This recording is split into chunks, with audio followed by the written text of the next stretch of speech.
Greetings, everybody, and welcome back to the Be Better Network. I am your host, Universal Jones, and we are continuing our series, Hitting Harms, as we take a look at the sexual abuse that happens all across the globe. Children are in danger, and unfortunately, it is a hidden harm. We don't talk about it enough. So, this is a space where we open up the dialogue to talk about the unfortunate nature of human beings and what they do. As always, I'm going to bring up my co-host here in a moment, Lionel Suggs, who takes a deep dive into this topic and has for years. He's been a social worker and just an overall genuine man who has looked at these things from a more sociological standpoint and a psychological standpoint on why do these people do the way they do, how they harm people, and what the effects are, though, what the effects of the harm is. I can't talk. My stuff's all twisted up today. But also, he also is a victim. He's been a victim of these heinous behaviors and acts as well. And he also talks from that perspective. So I think it's important that we do hear from people who have lived experience in many different ways on what these harms are. These episodes have done pretty well here on the channel. You know, most of them have hit over 800 views to 1,000 plus views. Hopefully we keep that rolling. That means that people do want to talk about these things. And the comments on a lot of these videos are showing that there are more people harmed by this on a day-to-day basis than we actually know, and we should be doing something about it. So before I bring Lionel up, I've got to start off with one of my handy-dandy monologues. So welcome back to the Hidden Harm series. Today we are tackling a statement that shows up almost every time this topic comes up. You've probably heard it before. It sounds reasonable on the surface, and that statement is only a small number of men do it. And statistically speaking, that statement can be true. Most men are not committing sexual abuse. Most men are not predators. That part matters, right? But here's the real question that we're going to ask on today's episode. If the number of predators is small, why is the harm so widespread? If the number of predators is small, why is the harm widespread? So, why do we see abuse in so many communities, across so many countries, across so many institutions? Why do these stories keep repeating? Because the conversation cannot be stopped at the number of offenders. We have to take a look at the environments around and the actual behaviors. All right, we have to look at all these things. Abuse is not only survive because of predators, it survives because of silence. It survives because of disbelief. It survives because the cultural habits that make it easier to ignore uncomfortable truths. And sometimes it survives because people would rather protect their reputation than protect the vulnerable. So Lionel Suggs is here with me today, and we're going to take a look deeper into the mindset and the culture surrounding this issue, not to condone men as a whole, not to condemn men as a whole, but to ask harder questions about responsibility, accountability, and awareness. So what do we mean when we talk about acceptance culture? That's what we're going to get into today. What does silence actually communicate? What does silence actually communicate? What does it say about society when harm can exist for years before anyone speaks up? This conversation is not about attacking men. It's about understanding the dynamic that allows the harm to continue, even when the majority of people say the opposite. Because awareness isn't just about identifying the few who cause harm, it's about examining the systems, the attitudes, and the behaviors that allow the harm to stay hidden. Today's episode is about confronting the reality with some honesty, not with anger, not with blame, but with some clarity. Because if we want to prevent and we want to stop this from happening, it has to mean something. We have to be willing to examine the culture around the problem, not just the problem itself. So let's get into it. Salute to all those in the chat. We have Master Kim in this building. We have Mr. Welsh in the building. Yes, I am on CP time. Hood Conservative. Salute to you. Amari's in the building. Get cracked. CCM's in the building. Welcome, everybody. But before we continue on with the chat, let's bring up the man of the hour, Mr. Lionel Suggs. Suggs, what's going on, sir? Happy Friday, man. Happy Friday, bro. How are you? I'm in a good mood. I'm in a good mood for now. Yeah. How you feeling today? You're in a good mood for now. Are you sure? It's Yeah. Friday. You don't sound like it. You're in the dark, looking all suspicious and shit. Like, you sure you're okay? Oh, I'm good. I'm good. All right, man. All right. Oh, we got the lovely Tina in the building too. What's up to Tina? So, man, this was a conversation that you said, yo, we got to do an episode on this sooner rather than later. We had a different one scheduled. We like, no, I got to get this one off my chest. I don't got no links. I don't got no photos. I just got pure conversation about this one. So, what happened? How did you get to this? And why do you want to talk about it today? When we see a headline about child abuse and we say, I can't handle this right now, we are exercising a massive privilege. We get to log off, we get to close our app, we get to go make dinner, and we get to pretend that the monsters only exist in the movies. The children living in that nightmare, they don't get to log off. Our temporary discomfort is nothing compared to their permanent reality. And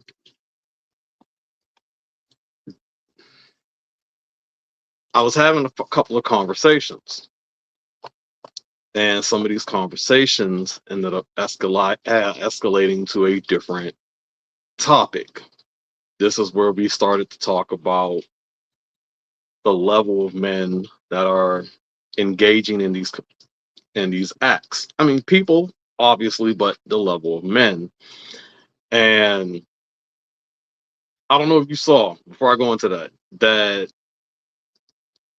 what's his name, Tim Tebow. He was at the Senate 3 days ago, and he was talking about invisibility, essentially. And he was talking about everything that was happening because he is spreading awareness. And he brought up that Department of Justice database map where they showed the red dots that represented a unique IP address in America and the United States.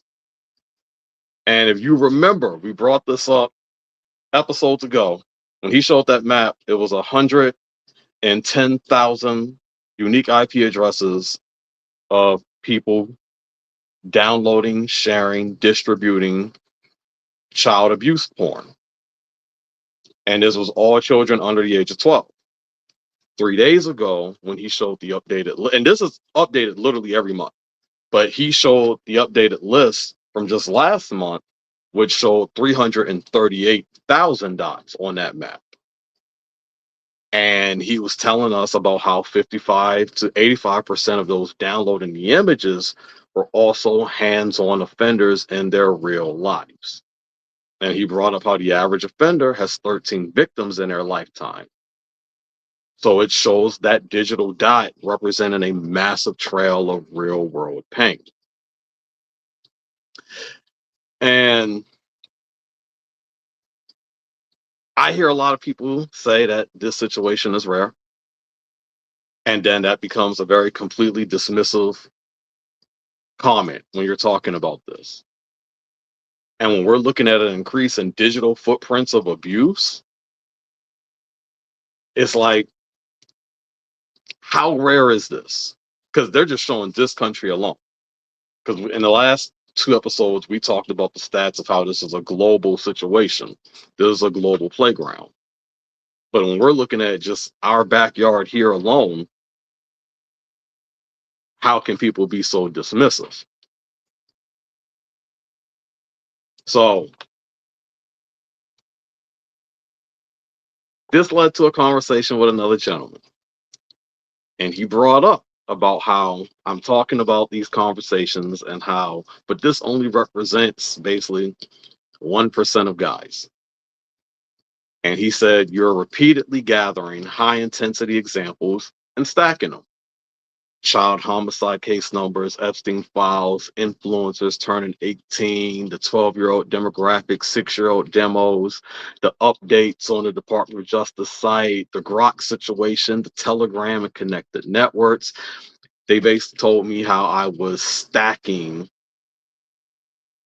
all this information. And so I'm creating this pattern escalation, but then they tried to tell me how each example exists in a different statistical context. So I'm stacking an effect that can create the illusion of an epidemic, but I shouldn't be looking at that. And the problem is what was happening is that this is what I call, no, it's not what I call, this is what it's called in, they're using academic sounding terms to sanitize a horrific reality. That was the problem, because it sounded logical on the surface, but when you break down what was happening, everything they were saying was completely collapsing under their own weight. So the 1% fallacy.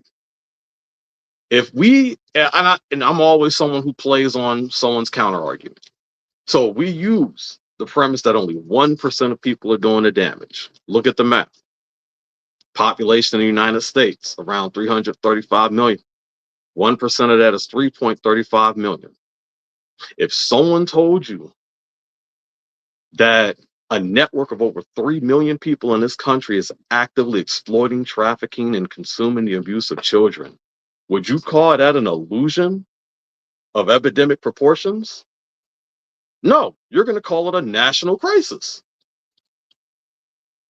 So using a small percentage to describe a massive absolute number was a tactic to minimize the problem. So that went into the 1% of perpetrators, and I'm going to keep it on that because that ignored the victim to offender ratio. The average offender doesn't just have one victim, they have dozens. We've shown this on the show. If that 1% is creating a lifetime of trauma for 5, 10, or 20 children each, then that footprint becomes astronomical. The damage isn't contained to 1% committing the acts. It's going to spread like a virus through families, schools, and communities. This is why when you ask a room full of people, have they been impacted, almost every hand goes up. Like, but it went into that 1% of argument. And, then, sometimes I've heard in the past, it's not most men doing it. It's just a small amount, which falls back into that category. This is you ignoring reality at this point. So the conversation went into a cognitive bias scenario where they were saying, because I see it a lot, my brain is tricking me into thinking it's everywhere. But the problem is the DOJ map, it's showing an update every 30 days. And if the updates are rising from 100K to 300K, that's an infrastructure situation. If they're showing you the Telegram situation with 70,000 users, 110,000 users, 30,000 users, 3,000 users, all distinct IP addresses around the same area, that's a measurable consumer base. When you're showing the monetization of barely legal influencers, that is a visible multi-million-dollar economic market. There's different branches of the exact same tree. And it's like this, the person is essentially arguing with me and they're telling me I'm looking at a hurricane and saying, I'm just stacking wind, rain, and flooding together to create the illusion of a storm. We often have a situation where people are looking at that reality of stacked facts and it's uncomfortable. So it's easier to tell me my brain is playing tricks on me than to admit that the society we live in is a massive, thriving, highly profitable underbelly of child exploitation. And I'm going to keep connecting the dots on a macro level because this is a macro level problem.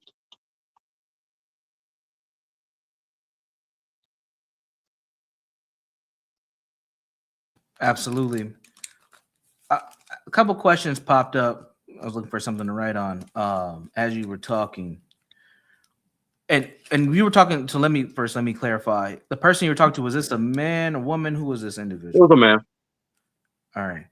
Do you think that when you're having these conversations, do you think that these men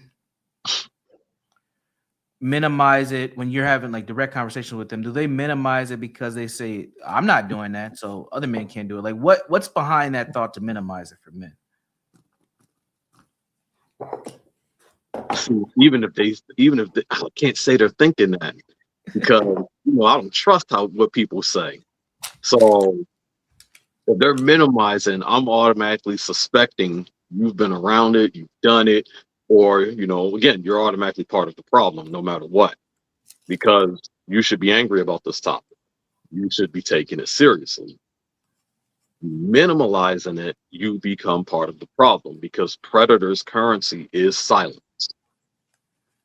Say that again. Predator's currency is silence. Wow. Continue on. No, so we was talking about that. We said a couple questions. You had another one? I was gonna let you cook. I got him. Because my next question is it's connected, but it may take you down a different rabbit hole. You want me to throw it out there? Go for it. Go for it. Right. Do you suspect that this problem is due to patriarchy? Because that's another thing that I hear a lot. Is this due to patriarchy? No. No. I'm thinking, but my answer is automatic. I'm still saying no. Why not? That would actually, so that actually does take me down a different rabbit hole. I know you well enough, Lionel. I'm a mentalist. Don't forget. This does ironically will get answered later in part of some of the notes I got, though. This does get answered why, though. But right now, I'm just going to say no. I'll come back to it. Yeah. I'll put a pin in it. But continue on. Keep cooking.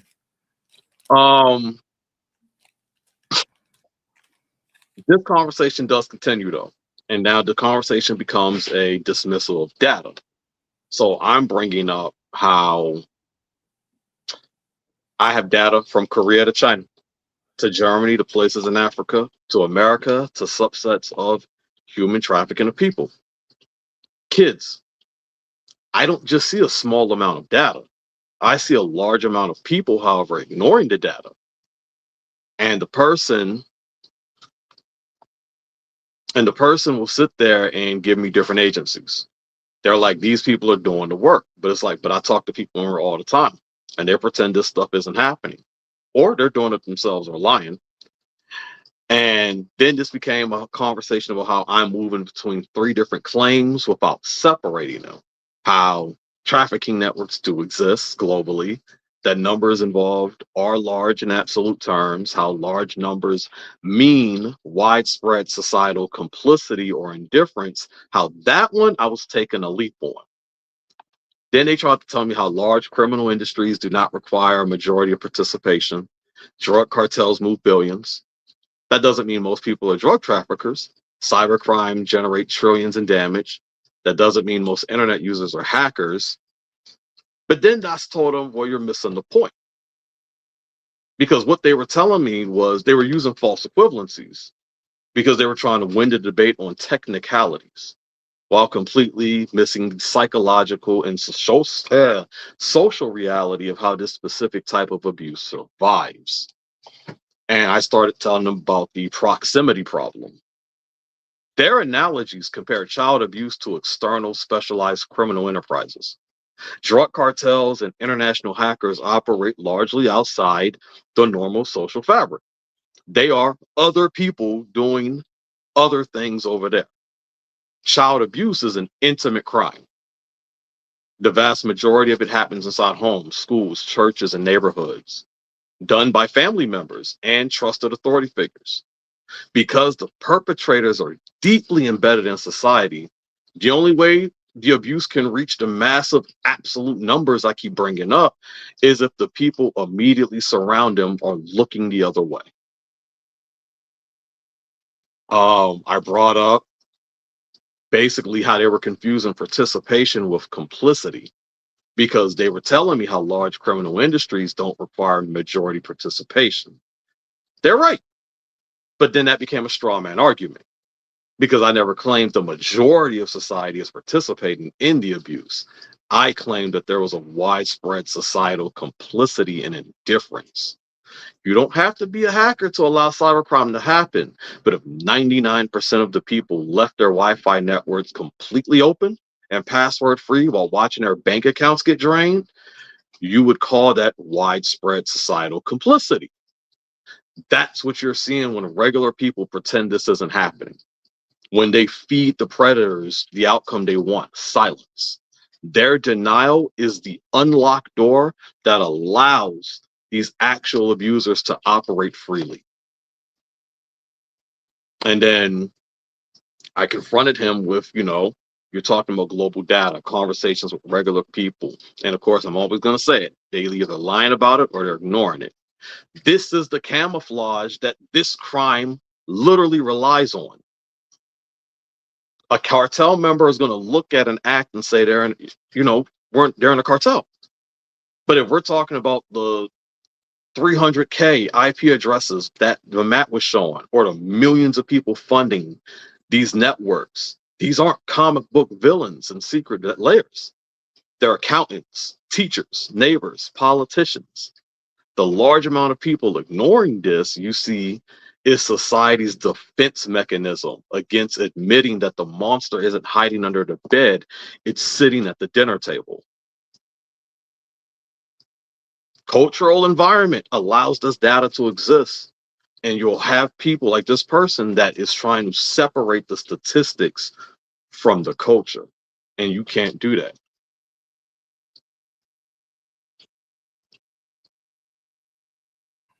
Yeah, you're right. A couple of articles that we've shared with each other over the last week or so. Woo. I mean, these are all professionals. There have been sheriffs, police officers, teachers, of course. We get a lot of teachers, coaches. What was the other job? What was that lady? School secretary. I'm just looking through our list. This is just from this week, man.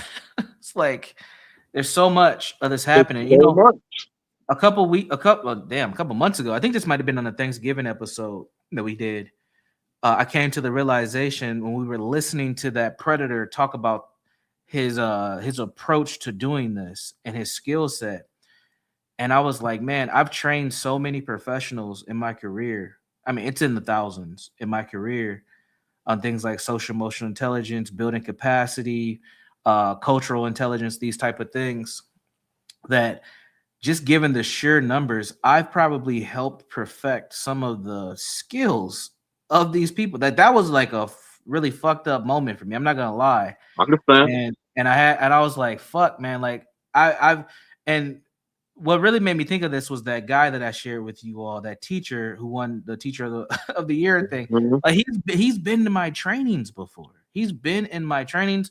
I was in a cohort with him, like this leadership cohort thing. So like I've been in space with that man, and to know that he was doing the stuff that he was doing, like it does fuck me up. I'm not gonna lie, like it really does fuck with me, because it's like fuck, man. Like even though I'm not a predator, I have no attraction to children. I have my own children. I have in an indirect way, I've been complicit in helping these people.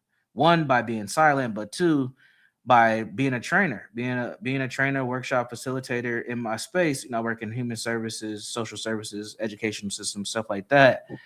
Like I have probably indirectly given these people sharper skills, or at least ways to think about it, to fucking do this shit, man. And I think in a weird way, many of us have that same level of compliance because we don't talk about it, or they might be a neighbor of ours, or fuck, we might have dropped some kids off at a volunteering event or something and helped them observe them. Like there's all types of stuff that we can think of, but that's how prevalent this is. So when we think about, yeah, we might not be the predators, but these folks, we can't identify. They don't have a particular look. They don't have a fucking particular, like, they have behaviors. But again, as you always say, kindness is a weapon, right? They utilize those behaviors in a way that our guards are down. There's no way. I mean, what do we do about this, Lionel? Like, what can we do? I want to point out something you brought up because ended up this actually with someone different, and this has to do with we sort of had we had a slight confrontation on your Discord actually about this, and it was about when people ask, we know it's happening, what can you do about it? I argue that avoidance in a lot of cases equals endorsement. If you're not saying anything, if you're avoiding it on all fronts, if you're putting it under the table, if someone's trying to bring awareness and you say, let's talk about something else, you become part of the problem. Because I understand that most people don't want to engage deeply with sexual exploitation, child abuse, trafficking networks, graphic criminal realities. But, and because I can counter, they'll say that that equals emotional self-protection, cognitive overload, lack of perceived agency, fear of paranoia.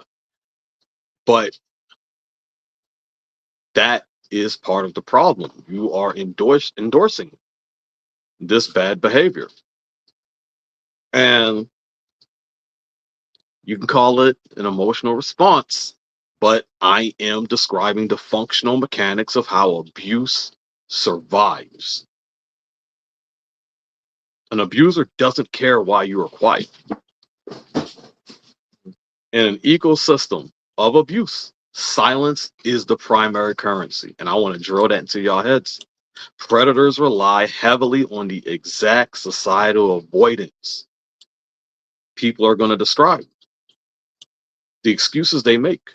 When a neighbor stays quiet because they are cognitively overloaded, or a family member stays quiet because they are actively covering up, the result for the child is exactly the same. The abuser doesn't care about the intent behind the silence, they only care about the impact of it. By providing the silence the abuser needs to operate, avoidance becomes a functional endorsement of the crime, regardless of how you feel about it on the inside. When someone says, I can't function if I believe it's everywhere, I can't look at it like it's everywhere. If they create that type of excuse, they're exercising their level of privilege. That's a profound level of privilege. They, as I brought up at the beginning, they get to protect their peace by changing the subject. The 12-year-old girl or the 8-year-old boy, they don't get to log off or change the channel on their abuse. Protecting one's own emotional comfort at the expense of a child's safety is a choice. And me pointing out the selfishness of that choice is just a moral and factual observation. Or think about this. When people say that they avoid it because essentially, what am I supposed to do about it? But when I tell you, here's what we can do about it. Let's talk about it. Let's raise awareness. A lot of people's response is to still shut down, change the subject, sweep it under the rug. That's no longer suffering from a lack of agency. Them shutting down the awareness directly protects the status quo. And people have this habit of trying to judge society based on intentions. I judge society based on its actions. In systematic abuse, neutrality does not exist. You're either shining a light or you're helping hold the curtain closed.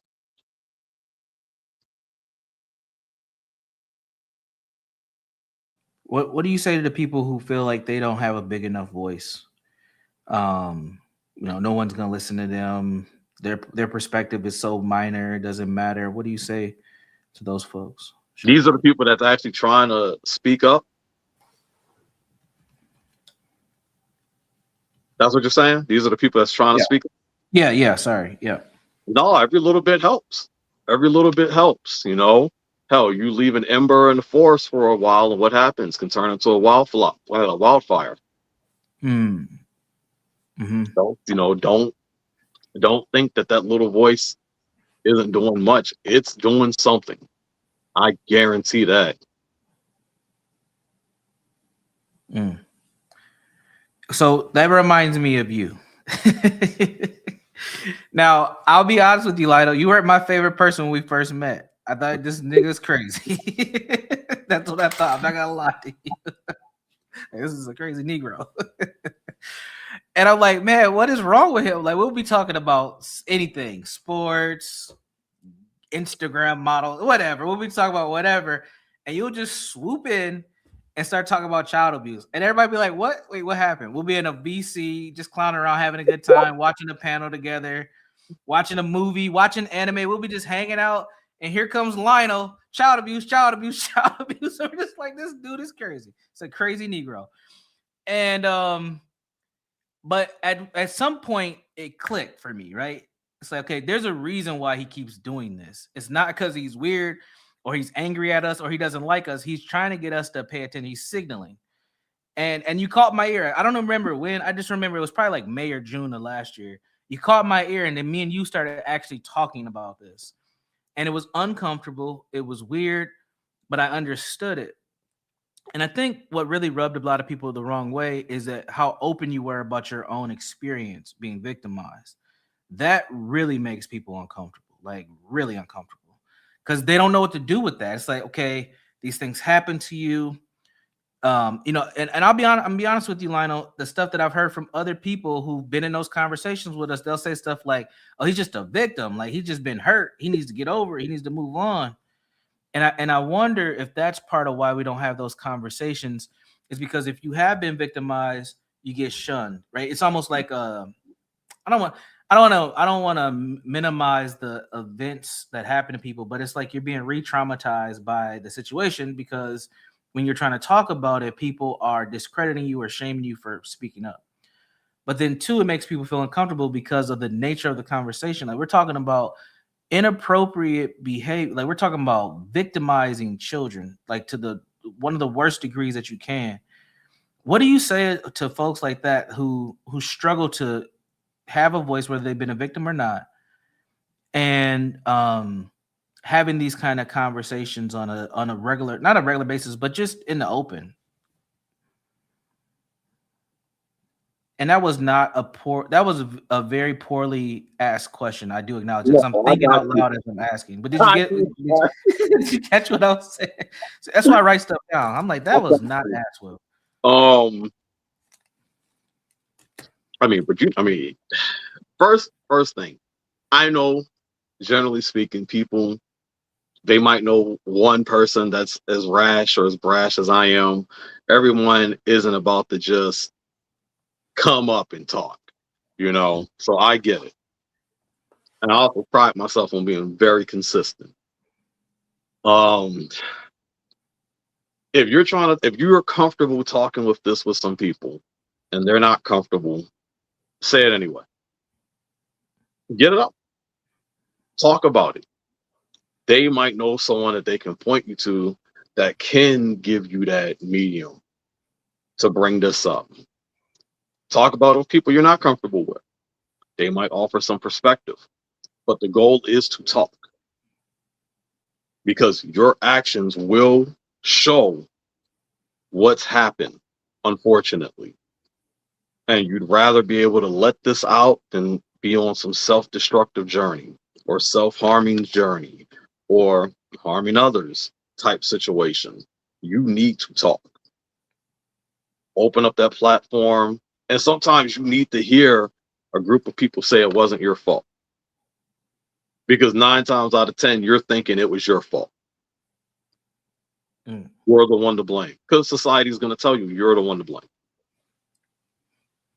Yeah.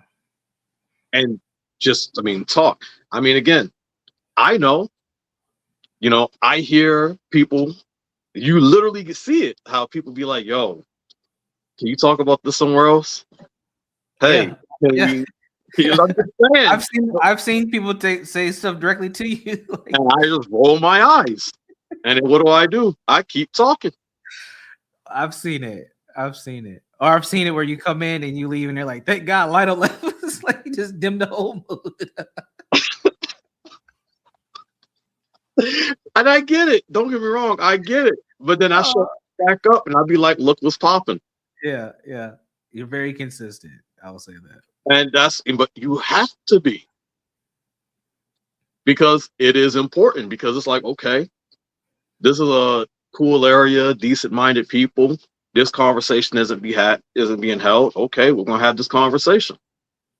If they say, hey, let's have this conversation where nobody's talking, No, Mm. I'm going to still have this conversation here. I don't care who it makes uncomfortable Mhm. because this is reality. This is happening next door. Yeah, This is literally. happening in the backyard. This is happening at the restaurant you go to, the gas station you go to, at the job you're going to. They're literally having dinner with you. Like, no, this is going to happen. Yeah. And that's why I tell people, that's what I'm telling. Talk anyway. It doesn't matter how they are feeling about it. Talk anyway, because more people do need to talk. Because more people need to get into their heads that accountability is important. Awareness is Right. important. Creating measures to protect the children is important. This isn't I said it one time and let's move on. What do you get from that? Yeah. You don't make change by saying it one time and then just walking away. Nah, you keep it going. Mhm. Yeah, man. Yeah, even for myself, I always reference myself on here, but like it's forced having these conversations with you, doing this show has forced me to have more conversations with my kids and my ex-wife too, as far as our co-parent. Like we've had some direct conversations about protecting our kids. Like even last weekend, I had my kids last weekend, and on Sunday it was pretty warm in the Twin Cities, and my daughters were like, "Can we go outside?" And my first thought was, "Hell no," because I was just like, I got because you. I was busy. I was busy with something, and I wasn't gonna be able to like keep a good eye on them. Yeah. And I'm like, man, I can't.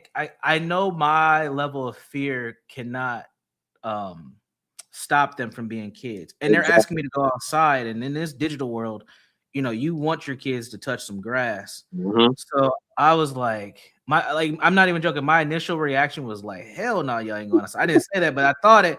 And then I was like, wait, I can't rob them from their childhood. Like I said, yeah, you guys go outside, keep an eye on each other. I said, start in the backyard, and then if you guys want to ride your bikes, in a couple minutes, I'll be done what I'm doing, and then you guys can ride your bikes. So I can kind of keep an eye on them. But without having these conversations with you, I wouldn't have that level of that. It wouldn't even be a thought to say, hold on, maybe not, because I can't watch you, right? And I Hmm. and I think I live in a pretty safe neighborhood, but I don't know all these people. I don't know these Yeah, I people. understand that. Um, and I know some people, but that even still, I still have to look at them with a side eye. So I think, even just having these conversations and being a part of them will raise our awareness, and we'll naturally start to do things to protect the young people around us. Another example, my 9-year-old, her friends play Roblox, and I took that app away like months ago, like probably a year ago now. And she's been begging me, please, Dad, please. And we've been having these conversations where they're kind of getting sick of me talking about perverts online, because that's what I call them. There's perverts online. Like I got you. you can't trust it. And she's like, I swear, Dad, I won't talk to anybody. Like, please, and I keep telling her, no, you can't. And she's like, but I understand. I know you tell me this stuff all the time now. I get it. And I'm just like, but I don't want to put you in that space to even have temptation. Yeah. And even at 9, she understands that, but she really wants to connect with her friends in there. And I'm like, no, y'all can FaceTime and talk on other games and stuff, but no, you can't play that game. So yeah, it's interesting because it definitely has shown up in my parenting and my co-parenting as well with my ex. So it's interesting. It's interesting. When you look at this title of the show, if y'all see it, and because I'm actually going to stick with that real quick, that 1% myth. If you look at the 1%, it literally, not literally, let me stop. It usually comes from looking at conviction rates or reported crimes. And we know that sexual abuse and child abuse are the most underreported crimes in society. When you filter out the victims who never tell anyone, the victims whose cases are dropped by police, the cases where prosecutors refuse to press charges, and the cases that result in plea deals for lesser crimes, you're left with a tiny fraction of a percent. Mm-hmm. So saying only 1% of men are abusers based on prison population is like estimating the number of fish in the ocean by only counting the ones that jumped into your boat. When you go to the behavioral reality from actual studies, when researchers They want to know the true number of perpetrators. They don't ask, are you a rapist? Are you a child abuser? Predators know those words are bad, so they don't identify with them. And that's something I don't actually say often. A lot of predators do not identify with those titles. Instead, researchers are going to use anonymous surveys, and they're going to use behavioral specific questions. They're going to ask things like, have you ever used physical force to make someone have sex with you? Have you ever had sexual contact with someone who was passed out or too drunk to stop you? Have you ever coerced a minor? When those questions are asked this way, statistically, we've shown that the numbers skyrocket. In landmark studies of college-age men, such as Dr. David Lysak, roughly 6% to 8% of men anonymously admitted to acts that meet the exact legal definition of rape or attempted rape. When you expand the questions to include other forms of sexual assault, coercion, and unwanted sexual contact, the number of men who anonymously admit to perpetrating these acts jump between 15 to 30%, depending on the study. That eliminates that 1% ratio automatically. So then we go into the shifting pool of perpetrators. So you have to also think, real talk, that for a long time, experts believe that the vast majority of abuse was committed by a tiny group of highly active serial predators. But long-term tracking data, like the 2015 Sword Out study, that killed that, because researchers were tracking men from high school through emerging adulthood. They found that while serial predators do exist, there isn't just one tiny static group doing all the damage. You have men committing assault in high school but stop. Others don't offend in high school but start in college or later in life. So because different people are offending at different times in their life, the overall lifetime pool of perpetrators in society is much larger and wider than a 1% snapshot, or just a small minority. Then you have the proclivity data. This is actually a really good pushback against the 1% myth, because researchers asked anonymous participants a hypothetical question. If you knew you would never get caught and nobody would ever find out, what is the likelihood you would force someone to have sex? In these studies, which literally goes back to 1981 with the Malamuf, and they've been repeating these studies for decades, they show that the percentage of men is often over 30%, indicating that they would likely commit sexual violence if they was guaranteed no consequences. The barrier stopping many people isn't morality. It's just the fear of being caught. And then we go to the math. This is what advocacy groups, things that we're doing right now. It's the simple math of all.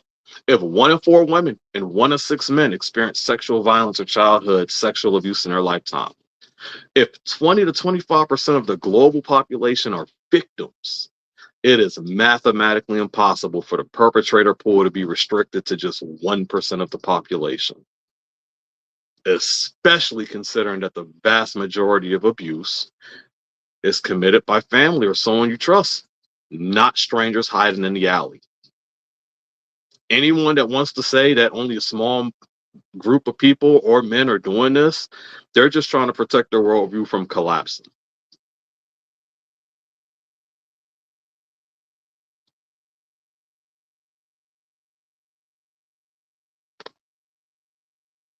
Yeah, fascinating, fascinating. Wow, wow. I'm gonna bounce it back to my questions so I don't forget them. Go And then for I it. didn't forget. I didn't forget that we're gonna come back to the patriarchy thing too. Yeah. So keep that in mind. So people are saying it's a small number. What you just laid out to us says it may be a small number to a certain extent, but a lot of this is based off who's caught.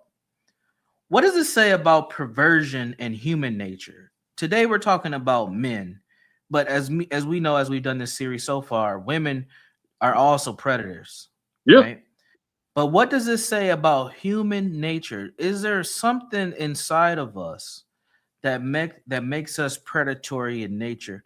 Is this a genetic thing? Is this a something that is developed over time? Like, what do you think it is when it comes to just the perversions in humans?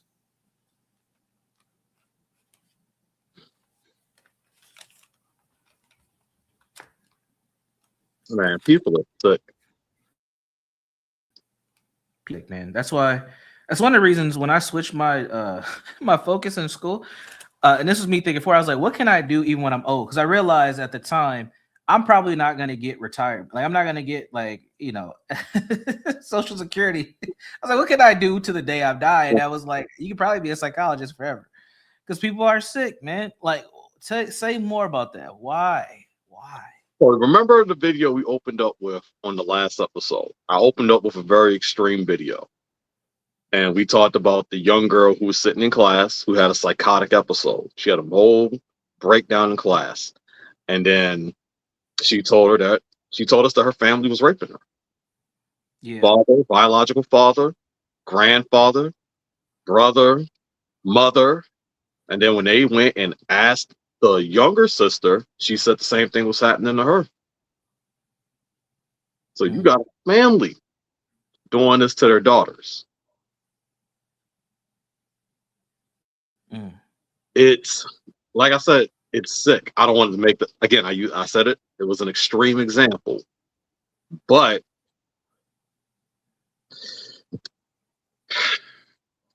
you asked about what does it say about perversion, though? Yeah, And perversion. That's how I look at it. so Because when yeah, go ahead. when we talk about predators, kindness is a tool. That's the ultimate perversion. A predator is going to take the fundamental things a child needs to survive: attention, care, guidance, protection, turn them into a trap. True perversion is looking at a child's natural vulnerability and need for love and seeing it strictly as a mechanism for your own access. They're literally hijacking human bonding to create a prisoner. Or you can look at it from that was, what was I called? I would actually say we got to break this down because that's a nurturing type of situation. If we look at it as a consumption, hold on real quick. Yep, go ahead. So while Lionel is addressing this situation, I'm just going to give some shout outs in the chat. Again, thank you all for tuning in, both live and for the folks who watch this in the playback. Again, these are not easy conversations, and we don't want to run from those conversations here. We want to be able to have them. Thank you, Master Kim, for stopping by. Thank you for Mr. Welsh. Thank you for Hood Conservative, Armani in the building. We had Get Crack is in here. CCM is here. Tina is in the building. Garion, salute to Garion for showing up. Salute. Who else did we have? There was a few more folks. Moxie's in the building. Salute to Moxie. And John Go. Oh, there it is. LG was in the building. Hey, LG. Moxie's in the building. Distant Light has shown up. Greetings to Distant. And I think John Goat was the last new person who stopped by. Yep. Salute to John Goat. No, you're all good, man. You're all good. So thank you all for coming by. And yeah, your camera went crazy. So whatever, yeah, there it is. I don't know what that was, but do you go ahead and continue on? Consumption. Think about perversion in terms of consumption. What are we looking at currently? A thriving multi-billion-dollar global economy. Perversion operates on a consumer market. Fascinating. I would agree. The people logging into those IP addresses are funding barely legal influencers. They've stripped away the humanity of the victims. To them, a child is not a person.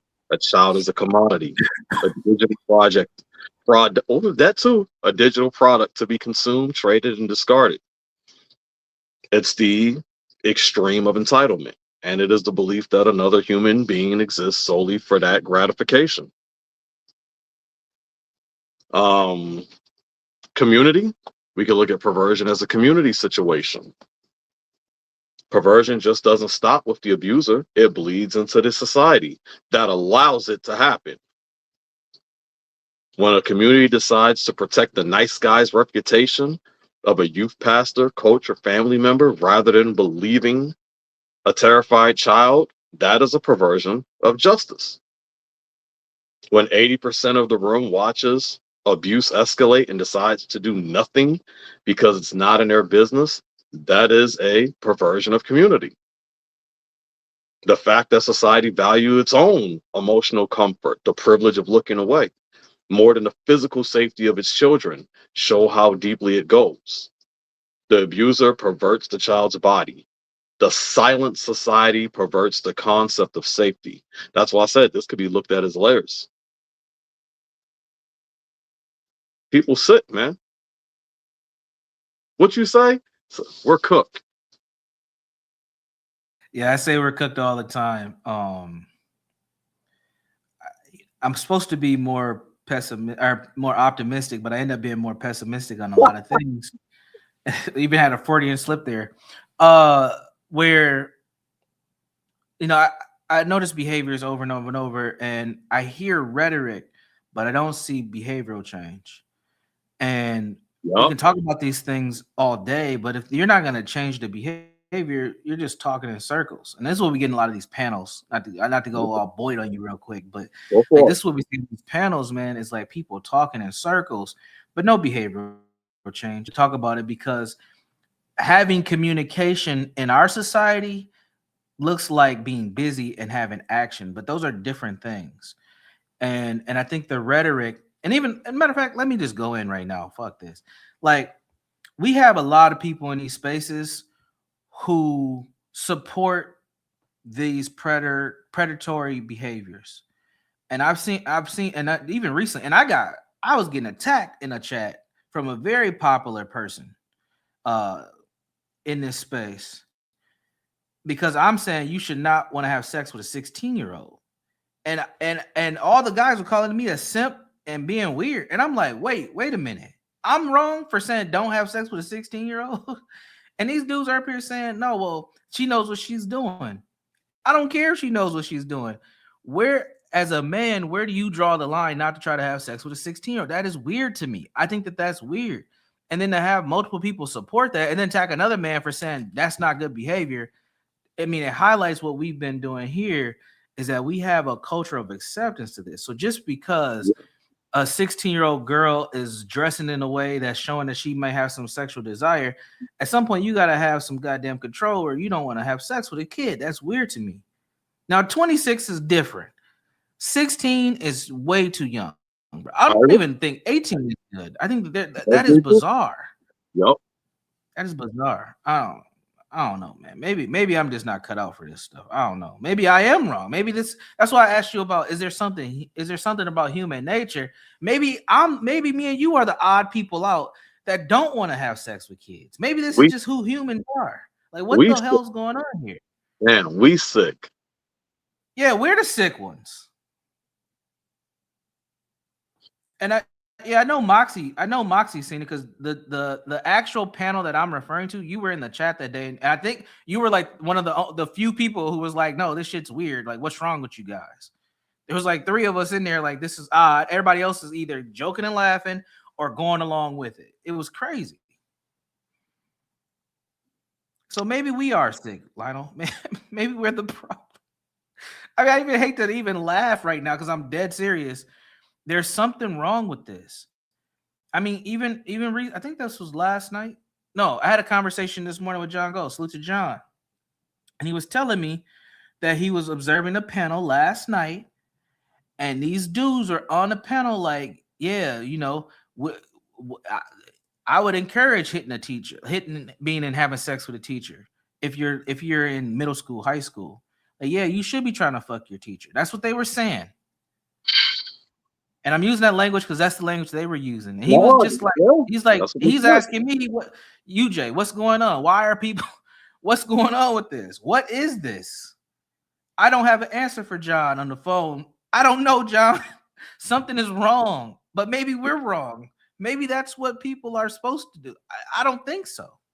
But when I watch shows like Game of Thrones, and I read books. And one of the people that I'm probably gonna do a separate video on this person because he doesn't have a lot of content out there.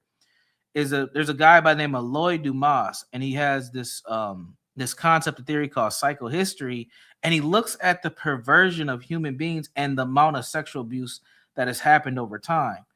And I've known about him for a while. He's not a very well known person like Freud or Jung or anything, but he does have a very interesting perspective on this, and he catalogs it. I think he might have died. If he's not dead, he's definitely in his 90s at this point. But he studied this for a long time across the world, and there's something there about human beings that makes us. I'm just gonna throw us all in the same boat here want to have sex with children. There's something that it's stand the test of time. It shows up in this more modern space where now that we have more access to like data, information, technology, people are getting caught more. But I think this stuff has already been here. I, I don't know, man. It's Maybe I'm definitely, rambling now. it's definitely been here. That's definitely, you know, old school grandmas tell you the stories. Half your age plus 7 works. Yeah, I don't think that's wrong. I don't think that's wrong. Yeah, I had to make it simple like that. It's sick. Yeah, it is sick. Yeah, Master Kim's right here. It says, no, it takes a bit of evil to bypass the obvious incest of young people. Yeah, you do have to be evil. And then to put the blame back on the minor to me is problematic. And that's what we hear a That lot. That that is that is general conversation. The blame goes back to the minor. That's what I said yeah, earlier. A that lot was of the the part kids I think was it's floored their fault. on. Go ahead, I talked over you. Go ahead. Say that Yeah, again. a lot of people, a lot of kids think it's their fault. A lot of teens, a lot of juveniles, a lot of people think it's their fault when they grow up and become adults. That has been wired in their head that it was your fault that 40-year-old dude took advantage of you at 7. You But see shouldn't one have worn those Crocs. oh man. There was a case a couple years ago, you just popped in my head. There was this young girl, she's out of prison now, but she ended up killing we'll say a John. Well, she killed the John that had sex with her. I think at the time she might have been 15, 16 years old. And he had picked her up. They went back to a hotel, or maybe no, to his house, I believe. And she might have been there for like 2 days or something, but she ended up shooting him when he was asleep. And it was like a big national thing. They were trying to get her out of jail. They did eventually get this girl out of jail, and she ended up like when she killed him, she stole his truck, stole some money, some other stuff. It was an interesting case from a legality standpoint Mhm.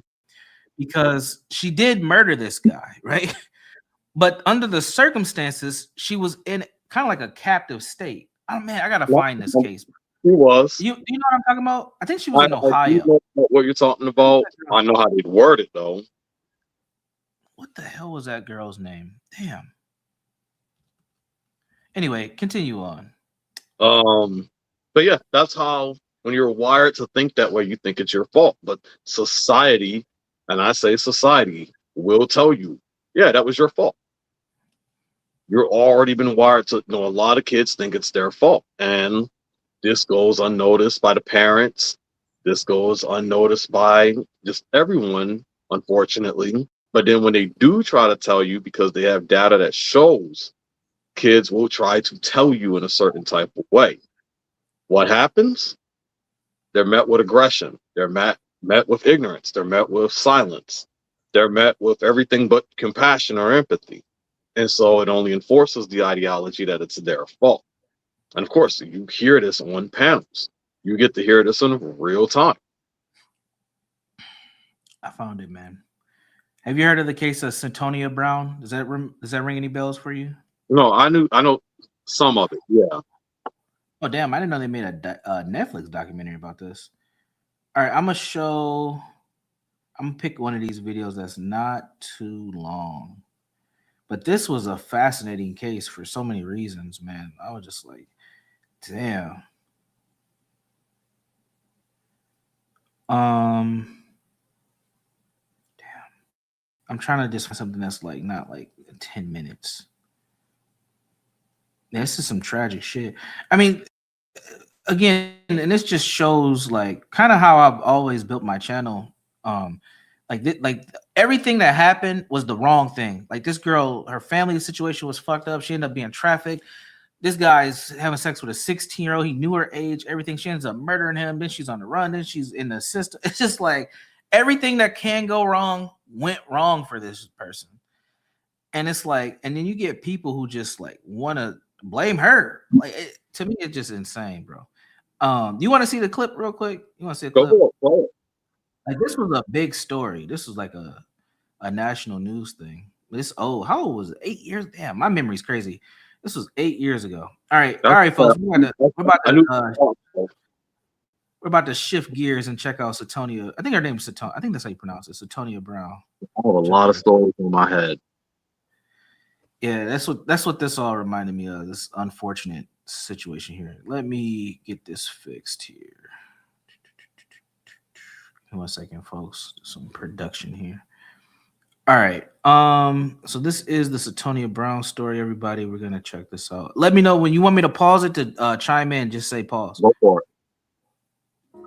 Centoia Brown, abused, physically, sexually, verbally. I've been in very dangerous situations, abandoned by her parents. but somehow I just always seem to make it out alive. The Department of Corrections declined Fox 17 News' request to interview her, but filmmaker Dan Berman shared video from his 7 years documenting Centoia Brown's case. I was abused, so I was very paranoid. She's convicted of murder for killing a Nashville realtor who'd bought her for sex. She was picked up by this 43-year-old man. Centoia was 16 years old when this started. Berman's documentary gave voice to her childhood horror. This is a young girl who is at the tail end of 3 generations of violence against women. Her grandmother, her mother, her, all raped. She had no chance. There was always I mean, what have we been talking about on this series, bro? The multiple generations of shit that led up to this. And those were white women until mama had a thing with a black dude. That's how she got the birth. Those were white women. So again, this is beyond race and ethnicity, folks. Like this is crazy. All right. Anything else you want to say here before? Let it go. All right. a gun pointed at me, head being choked, dragged. She did kill someone. She deeply regrets it, but she was a child who was being traumatized and exploited. She shot Mr. Allen because she was fearful of him, didn't she? Yes. He was a sharpshooter in the Army. If he does something to me, I'm sitting here thinking, what can I do? Further affecting impulse control, her mother testified drinking at least a fifth a day while pregnant. She was exposed to fetal alcohol spectrum disorder. Her brain. A fifth a day while pregnant. Mama didn't care. A fifth. What's the old adage in the black community? What's the old Negro homonym we always say? What is it? If was a fifth, we would what, Lionel? We would all be drunk, sir. Dude, Is that like isn't this like a Negro affirmation or something? What is it? Like, this is crazy. Bro, like, you just the start of this case already.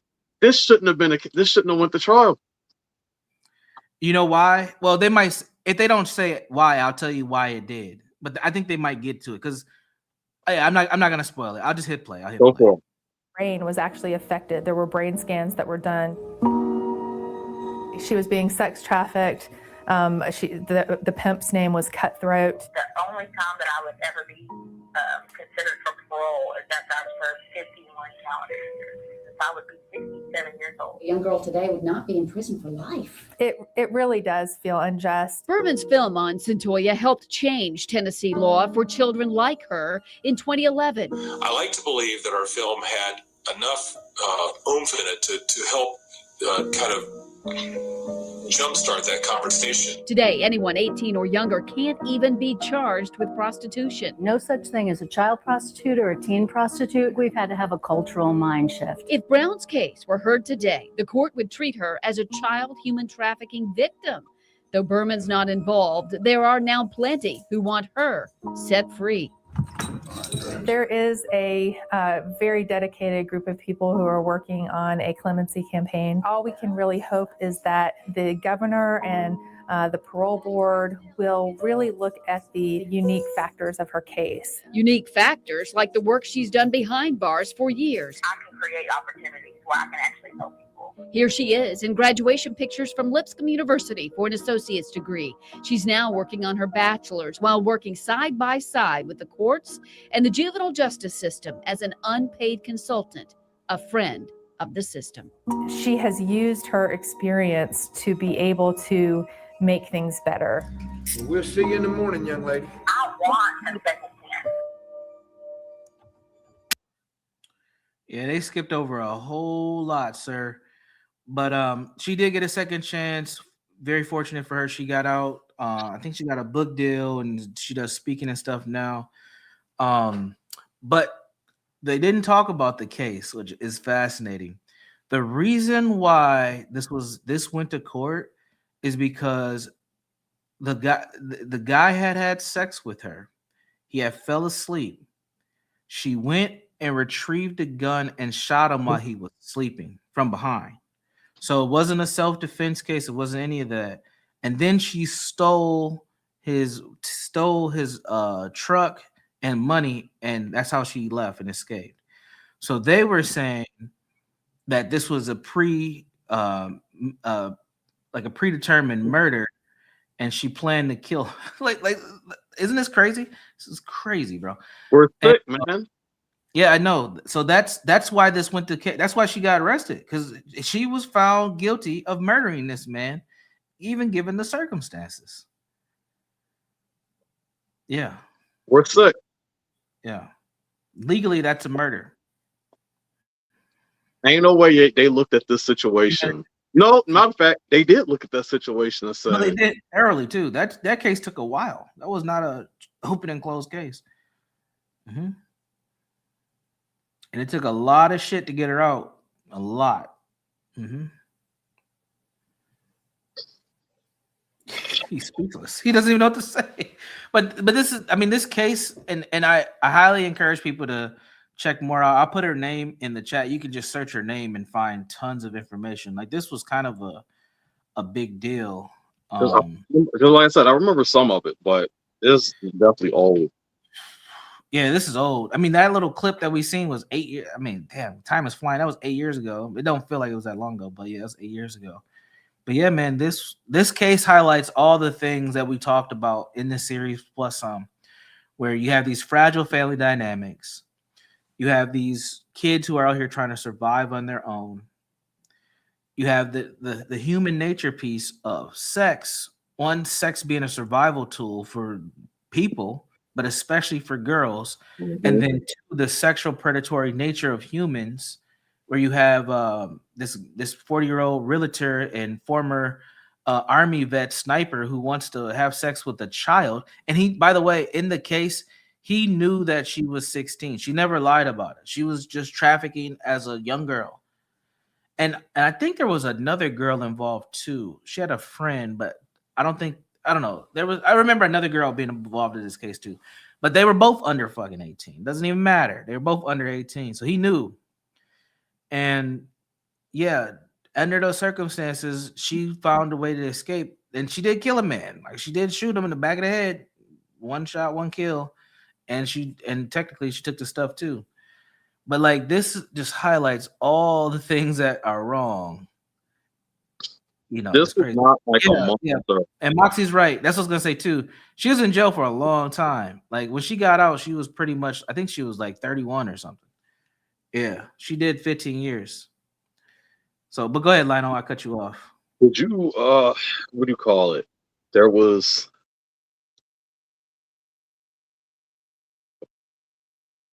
I want to know how do I start this?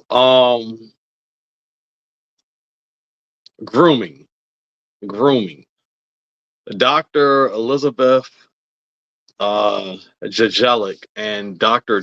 Gina Winters. They are from the John Jay College of Criminal Justice. They're leading researchers who study how predators operate. They're the ones who developed the sexual grooming model after analyzing real world data from survivors.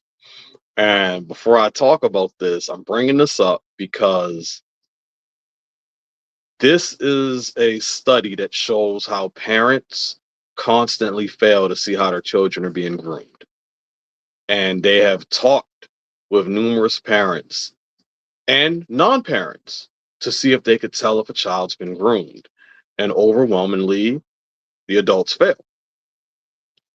And their research had showed that, and y'all can look up if their research showed that 99% of all childhood sexual abuse involves elements of sexual grooming.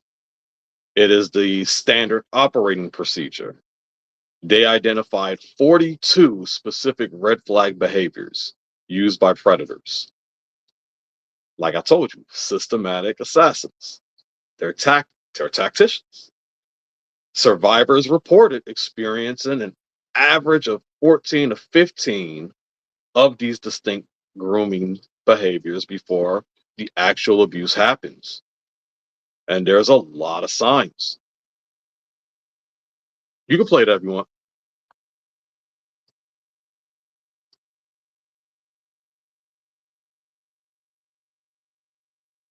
How about say if you talking, I can't hear you. My bad. I said I didn't mean to cut you off. I was just queuing it up for you. But this is Dr. I think is Jeslick, Dr. Jeslick, talking about some of the red flags of grooming. I think I have heard grooming described every way under the sun. When you say the term grooming, can you describe exactly what you're talking about, the definition that you use? What we did is we looked at the research that existed, which was largely kind of descriptive and case study based, and we identified it kind of as a process. It's primarily described as the behaviors that a perpetrator engages in before the abuse happens, so that they can kind of gain access to the child and perpetrate the abuse without detection or having the child disclose. We then went further to kind of develop a stage model, which we call the sexual grooming model. And we identified 5 different stages. The first being victim selection, where the perpetrator selects somebody who is vulnerable, either because of psychological reasons, they might be lonely or isolated or have psychological or behavioral problems, or because of environmental circumstances, like they don't have adequate supervision or their parents aren't resources for them. They then gain access to them and isolate them. And so depending upon the nature of the perpetrator, that might be, working in a youth serving organization, it may be volunteering someplace, or if it's a family member or somebody, close to the family, they already have access, so that's a little less necessary. But then they might isolate them psychologically or physically from their family and friends. We then see that they gain trust with the child and those around them, and that's kind of the crux of the grooming process, is this relationship formation, and that's often what prevents the disclosure. Because they select kids who are potentially vulnerable, they give them love and attention and affection, and they find out what they need and they give it to them. And so this relationship becomes somewhat kind of important to the child. And so this becomes an important person in their lives. They also gain the trust of family members, potentially the community as a whole. And then the final stage before the abuse happens is the desensitization to sexual content and physical contact. And that's when they start to have those boundary violations, where they start to kind of use sexual language. They start touching the child in non-sexual ways like hugs, but then it kind of progresses to more and more frequent touches. The boundary gets crossed without the child necessarily recognizing that it's happened until it's too late. And then the final stage we call post-abuse maintenance. So once the abuse has happened, the perpetrator generally either wants to be undetected or wants to continue the abuse. And so then they use different strategies to prevent the child from telling, kind of explaining that, this is something they wanted, this is how people show love, that nobody would believe them if they told. Some people might use threats, or they threaten to abandon them, or they would lose the relationship, or they use bribes or threats. Wow. Post-abuse maintenance. Wow. Damn. Yeah. They did the blindness study also. And again, I brought up, this is a test where they specifically tested both parents and non-parents to see if they could actually recognize grooming behaviors when they saw them. And the studies prove that adults consistently fail to associate grooming behaviors with danger, unless the danger is overly sexual content or inappropriate physical touch. And so you have predators that know how to operate in the stages. And the research proves that adults almost entirely miss or excuse the early stages. Excessive gift giving, isolating a child, paying them special attention.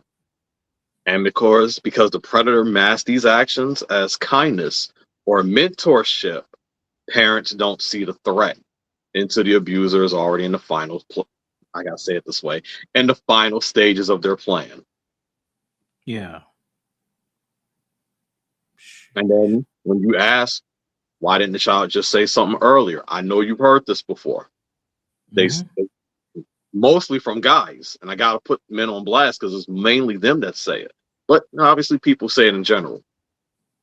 The problem is, in this study, they showed that over 80% of the abused children did try to tell someone or drop hints about what was happening. The problem is that many of these disclosures weren't recognized. They were misunderstood, they were dismissed, they were played down, or completely ignored by the adults because the predator had already established a good reputation. So the adults actively minimize the child's distress.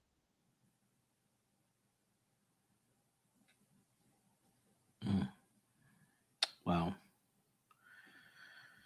Yeah, man. I mean, it still baffles me how crafty these folks are, how much thought and strategy and tact they put into this. Like, but again, when you have a desire, even if it's a disgusting desire like this, you will find ways to achieve that goal.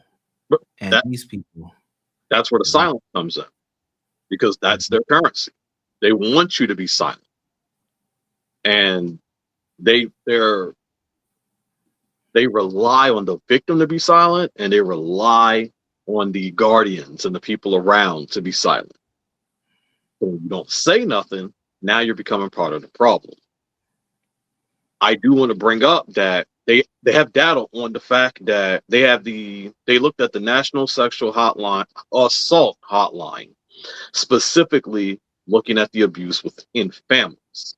They found that nearly 3/4 of victims reported getting a negative reaction when they tried to tell their parents what was going on. So 73% of victims are getting a negative reaction.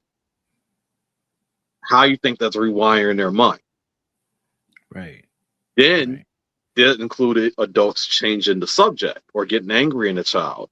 They showed that in nearly 30% of cases, they were flat out dismissed. People wouldn't believe them.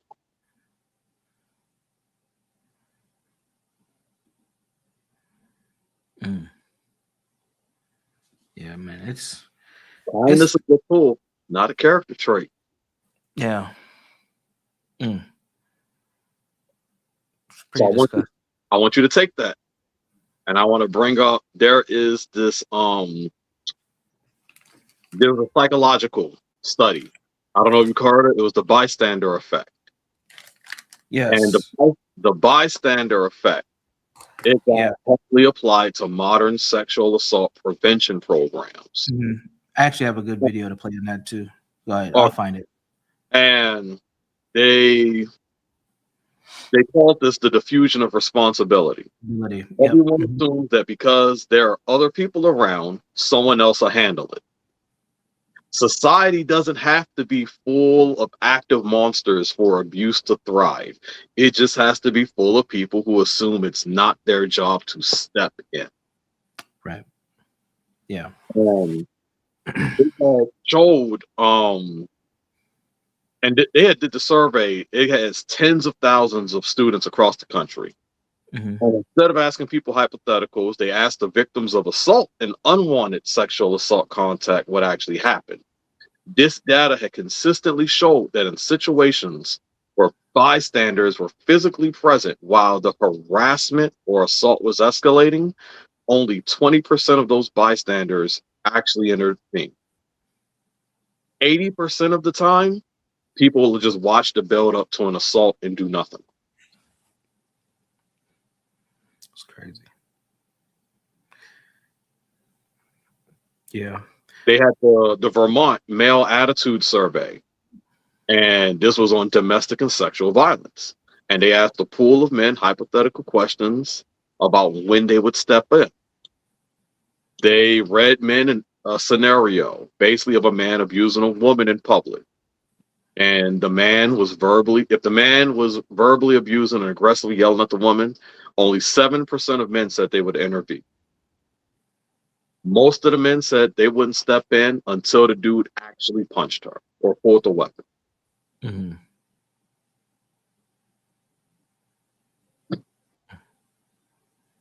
And again, they use this data in conjunction with sexual assault on children because it doesn't show nothing different. Mm. Yeah. Go ahead. I was gonna say the bystander effect. It's just it's a social human behavior that it has been studied all across the world. Like you can prove this in many different instances where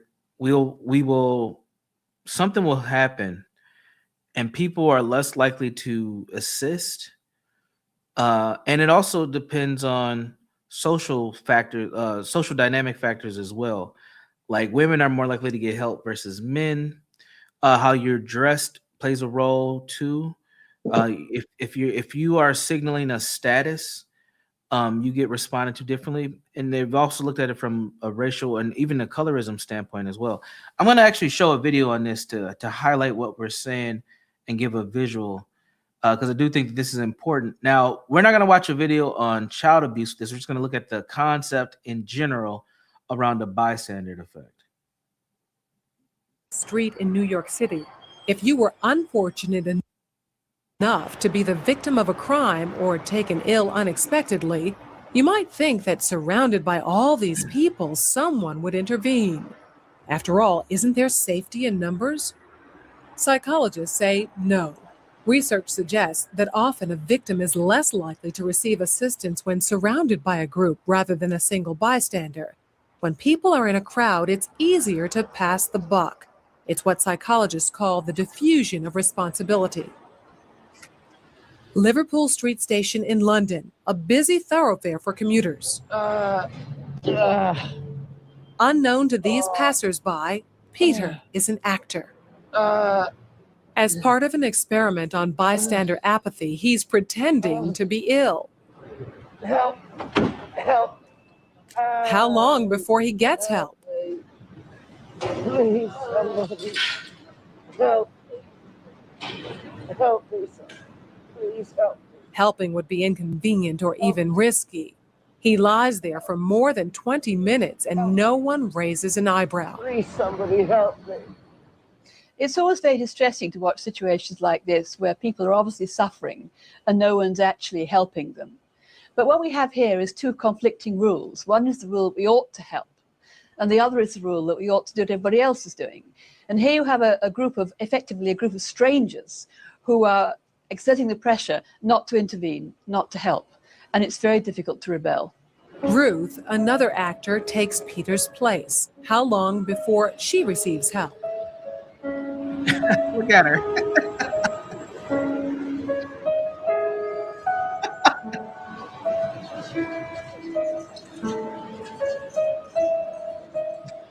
Four minutes later, and 34 people have passed without stopping. People don't want to know, they just haven't got the time. Well, they have got the time, they just don't want to get involved.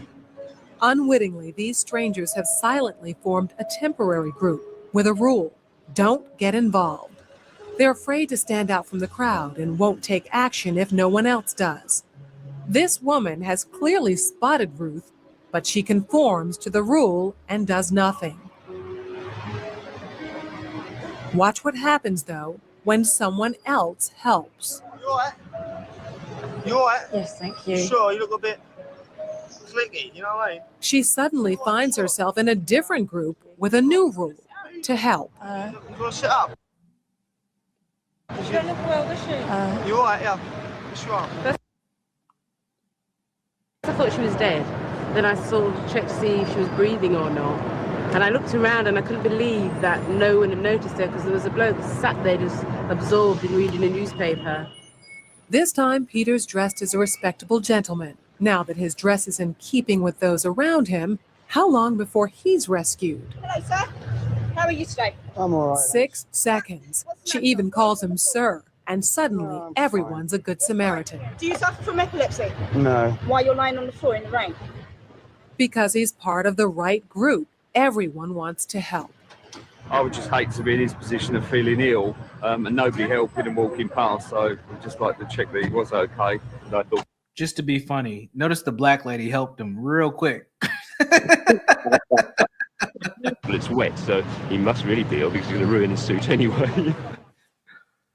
Oh man. So there's another video. I use this video for class when I teach intro to psych. But there's another one that talks about the diffuse responsibility piece too. But that's a real thing. And these videos were done before COVID. I wonder how much COVID plays a role into this as well, where we've been pretty much reconditioned, re-socialized through fear around germs and being around people and illness. I wonder how much of a bystander effect we even have now. So what are your thoughts on that clip? I've lived it. Mm. So, I mean, it's not like I don't say too much, but I say enough. I mean, I've lived it. You know, me and my mom. Mm-hmm. She was 12 years old on the street, and she had her baby with her. And she needed help. Wow. And people walked past us for weeks. And then the people that did want to help, they didn't want to help in the way you think they wanted to help. Predatory.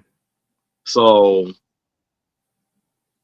again, I've seen it. I've done research on it, and I fully understand why they equate this also to sexual violence as well. Mm-hmm. Because what y'all saw right there, that happens in the same world. Wow. Yeah. Well, I'm gonna personalize a little bit for you. What would make you stop? A person just needing help. I mean, if they look like they down and out, I literally take in homeless people and, you know, abuse people. And if it just looked like you need help, hey, are you okay? You need anything? But that's because of the life I lived also. So it don't take much for me to stop and ask someone for help. But these people, that's just what you see every day, unfortunately. Sure. Yeah. Yeah, I think about the times I have stopped and helped people, like in snowstorms and stuff like that. Like, I've helped random people. I think for me, my process is, do I have time, and do I think I can actually be effective? That's Okay. probably those are probably the two things that I will process if I'm going to stop and help. I remember one time I was downtown St. Paul, Minnesota, and it was after a snowstorm, and this lady's car was like stuck. Now it was like an entranceway that led to a freeway, and she had a baby with her. It was a black woman, and she had a baby with her, and they were standing outside, and I couldn't stop. If I would have stopped, it was a bad place. I probably would have gotten a car accident myself. And I to this day I still think about that. Like, fuck, I should have probably stopped to help that lady. I just kept driving.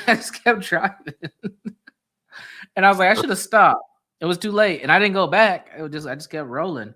But I think there are times where, like, we feel like we should help people and we didn't, or we did help somebody, and let's be honest, and I've had this happen. They didn't appreciate it, or they act like you were the problem. I'm like, damn, I'm trying to help you out. Like, so Yeah. it's hard to gauge when and how to help somebody, or how to how to show some support.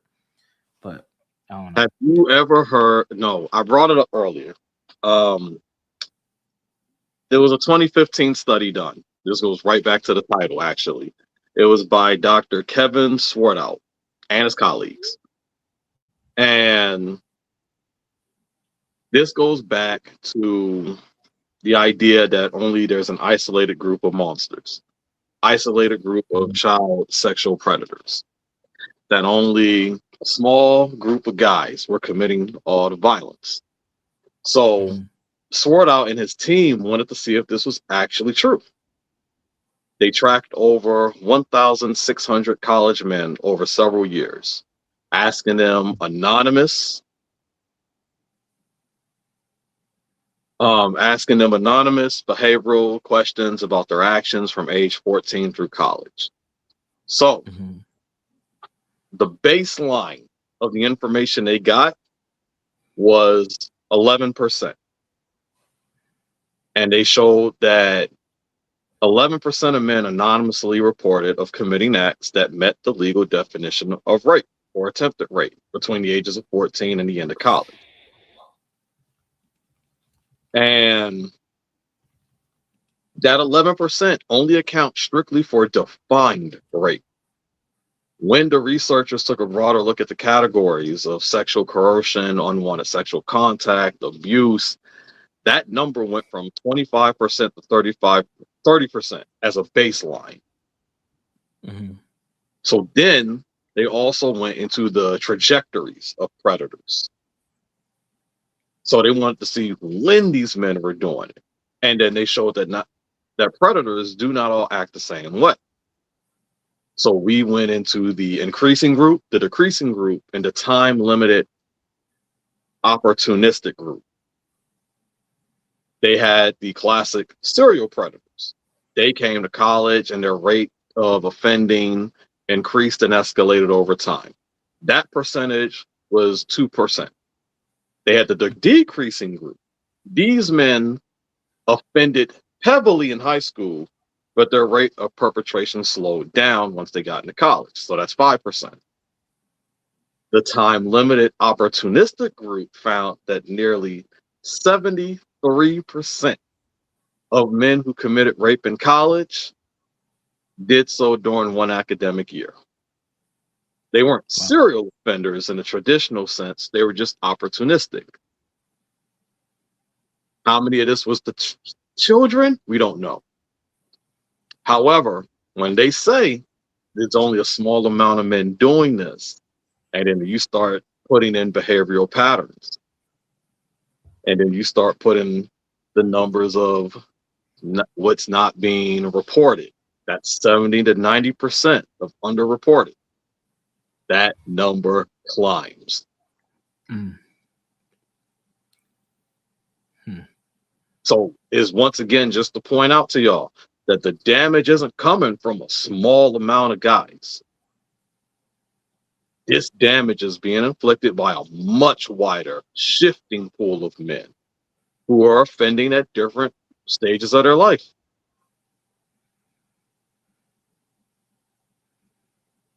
And it's something y'all need to pay it.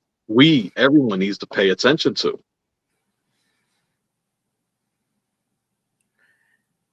Are you ready to circle back on the patriarchy point? Yes. Ask it again. So my original question was, is this problem connected to patriarchy? Oftentimes we hear in our society that patriarchy is the issue, and this is why everything's so jacked up. How does this relate back to patriarchy? This being sexual abuse and this predatory behavior that we have in our society. Patriarchy, it created the blueprint for predators to operate successfully. It built the society that defaults to believe in men, doubting victims, prioritizing the comfort over the powerful, over the safety of the vulnerable. It created the blueprint for it.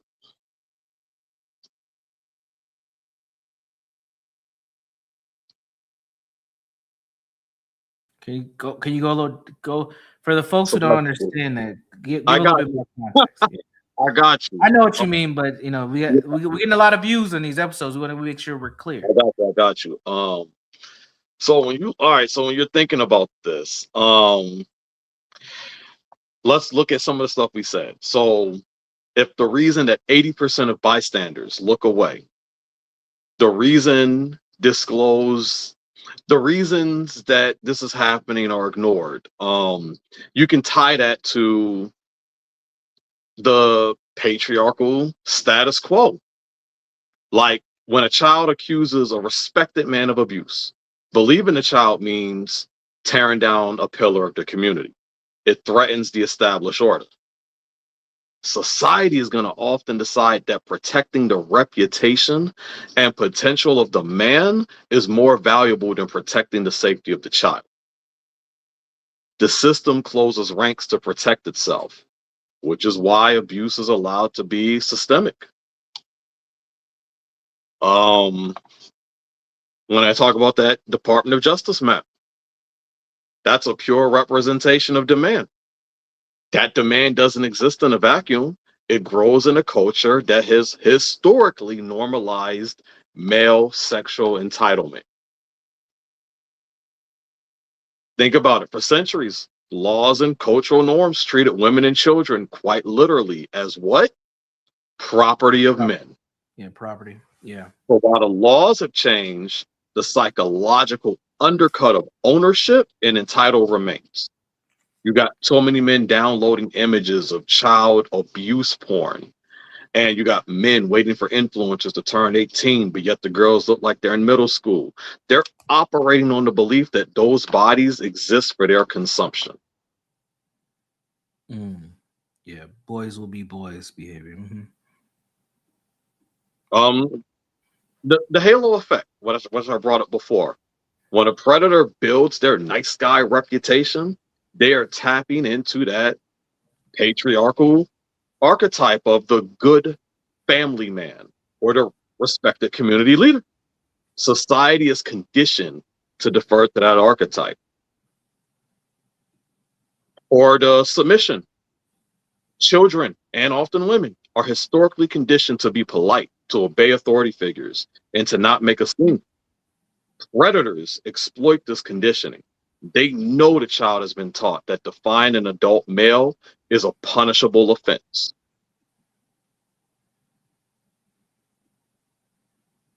I go back to what I said. Patriarchy may not have created it, but it created the perfect blueprint for predators to operate successfully.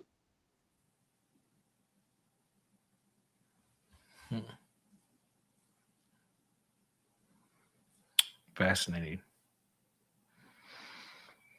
And I wonder if it's one of those chicken and egg things, like the predatory nature influenced these policies and laws to be put in place to help it continue on. Hence the boys will be boys type of dynamic. Yeah, absolutely. I can see that. Very interesting.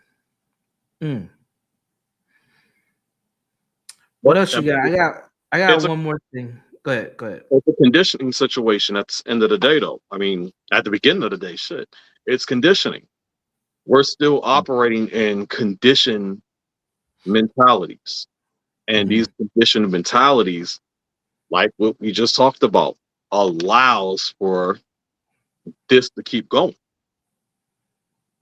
Just like I said, the silence is the most powerful outcome that a predator wants. They want you to be silent. They want you to throw it under the rug. Yeah. They need that. And what does most people do? They give them that demand. They give them the silence.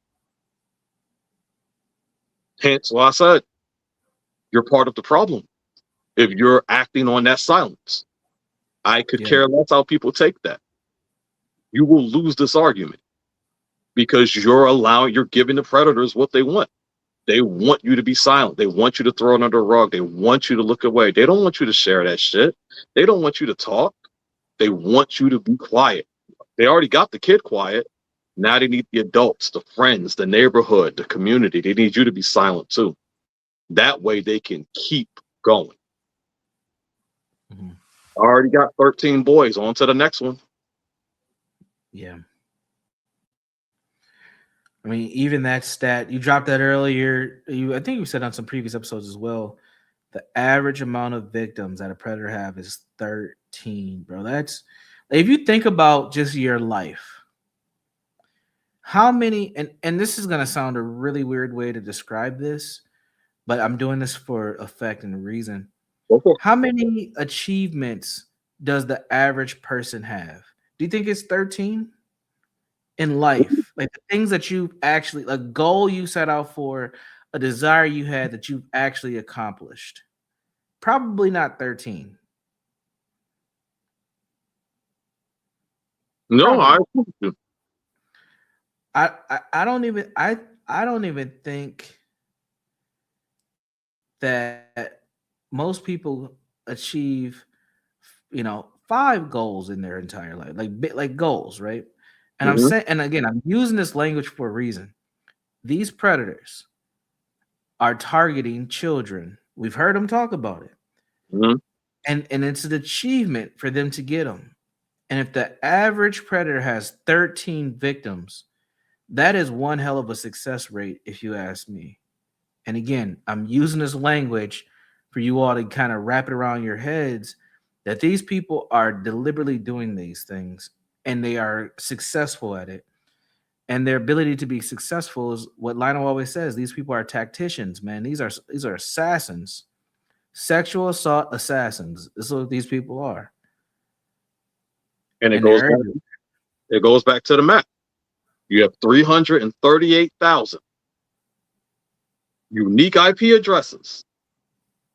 And you know that 55 to 85% of those dots are hands-on offenders in real life. So then you just do the math on that. And then you add just the average 13 number to that, to how many they're going after. That's insane, bro. Why are so many people being silent about it?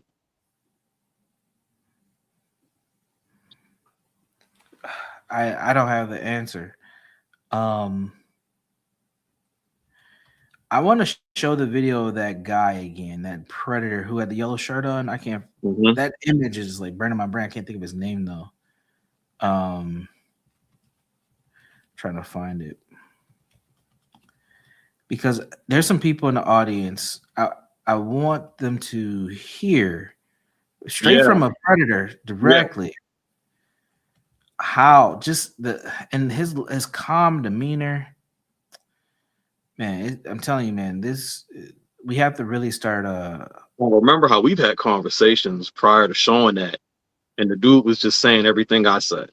Yeah, I know. Yeah, he just laid it out. What the hell was that dude's name? I'll find it. Oh man. I should have. That was one video I probably should have saved. Damn. We'll call him a predator. See if I can find out if it's a predator. Sorry for the dead air, folks. Let's see. Damn, I can't even find. I'm scared to type all this shit in my search engine. I'm serious, man. I don't want this shit popping up, fucking up my algorithm. Oh, I found him. All right. And I'm not on my damn premium account either. All right. Let me play this commercial and then we'll get going here. But yeah, man, it's you folks really have to hear from these people, man. These people are sick. You can stay in my. How did you get them alone? Grooming. I would check out their family situation. I would check out their clothing to see how well they were, financially. I would check out their social interaction with other kids. When we were on the ballparks or on the gym floor, I would make sure which ones I wanted to molest. I would give them special attention, congratulate them, talk to them when I know that I would never be allowed to talk to anybody else. Aside from everybody, I would give them the attention that an official is not supposed to give anybody. And it made them feel like, wow, he's paying me attention. You know, it is a direct form of grooming.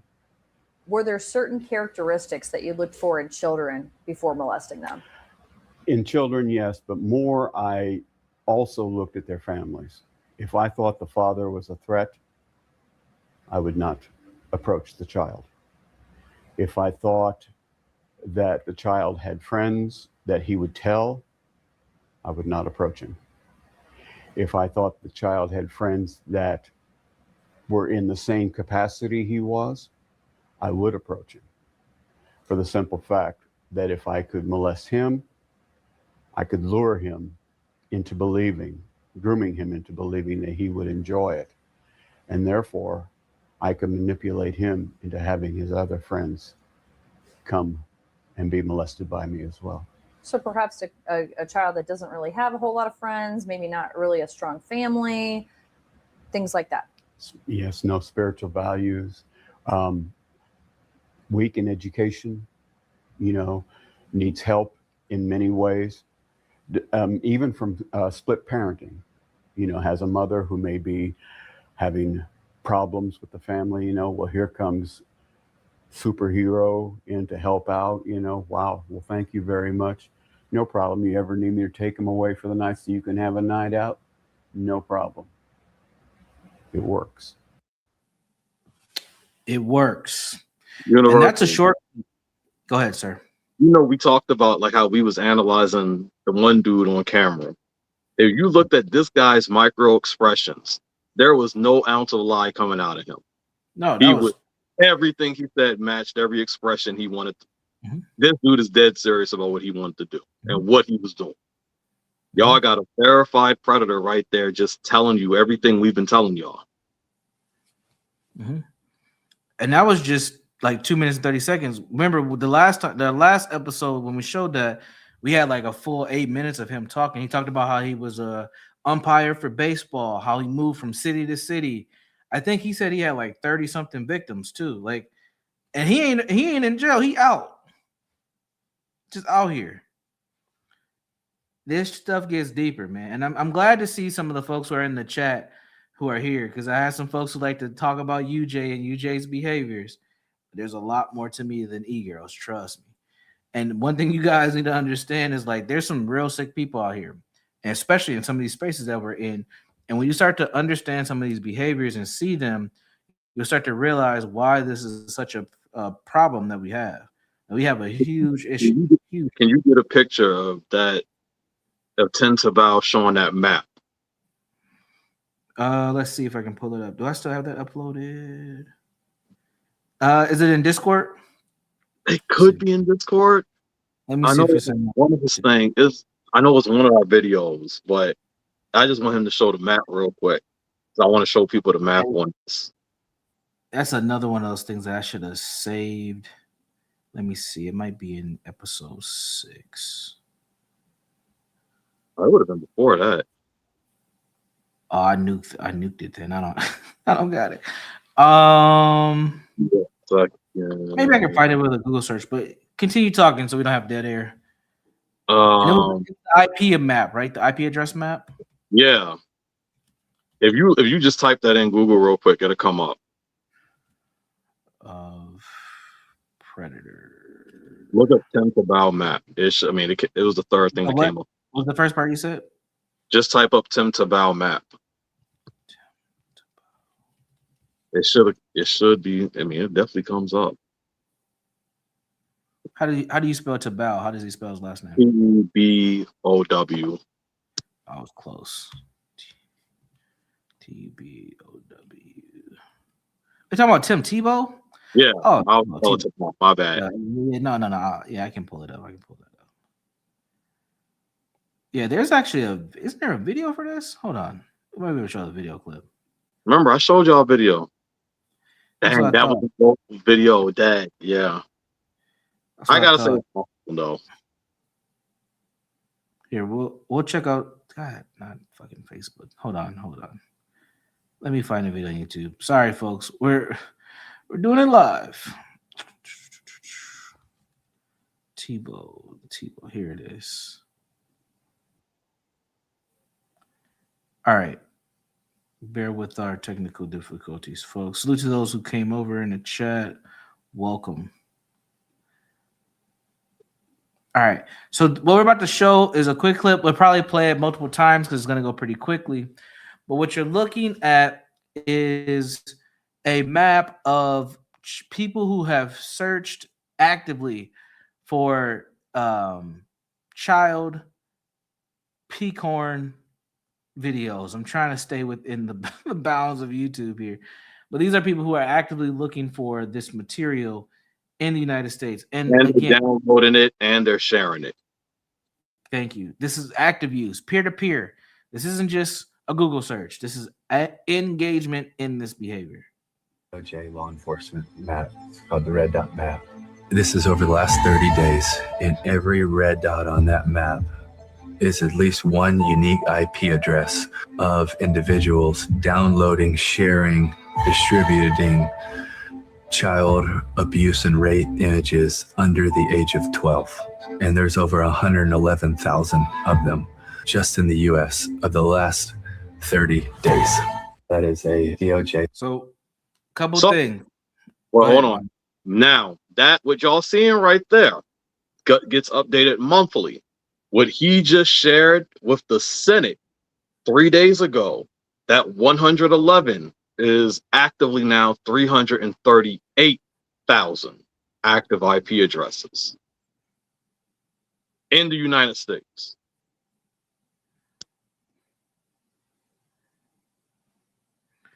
It's insane. And that's when you start putting the numbers together now, because 55% to 85% of people consuming this are also physically abusing children in real lives. So again, that's in this country.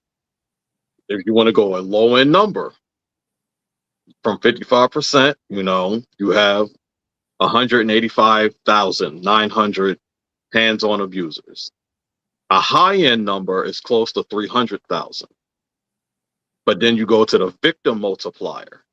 So if you're going to go on a low end and how these guys have 13 victims, that's over 2 million victims.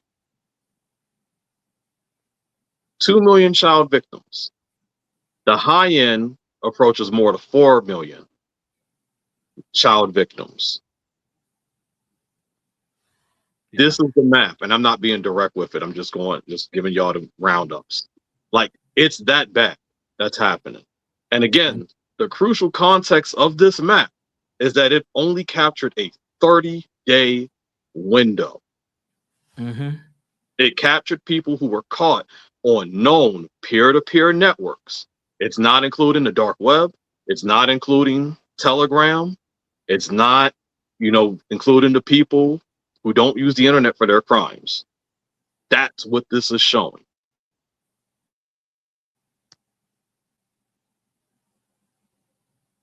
But only a small amount of men do this, right?